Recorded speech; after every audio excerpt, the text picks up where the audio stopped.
આણંદની ઉમરેઠ વિધાનસભા પેટા ચૂંટણીનું આજે પરિણામ જાહેર થવાનું છે। ભાજપ અને કોંગ્રેસ સહિત 6 ઉમેદવારોના ભાવિનો આજે ફેસલો થશે।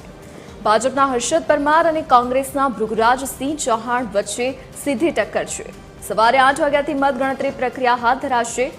વિદ્યાનગરની બીજેવીએમ કોલેજ ખાતે મતગણતરી થશે। 241 પોસ્ટલ બેલેટની ગણતરી બાદ ઈવીએમ મની મતગણતરી હાથ ધરાશે। 22 રાઉન્ડના અંતે મતગણતરી પૂર્ણ થશે। ચુસ્ત પોલીસ બંદોબસ્ત વચ્ચે મતગણતરી પ્રક્રિયા હાથ ધરાશે। ઉમરેઠ વિધાનસભા બેઠકની પેટા ચૂંટણીમાં કુલ 59.3% મતદાન થયું છે।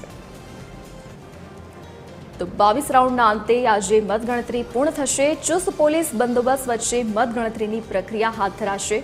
તો ઉમરેઠ વિધાનસભા બેઠકની પેટા ચૂંટણીમાં કુલ 59.3% મતદાન થયું હતું। આજે પરિણામો જાહેર થવાના છે।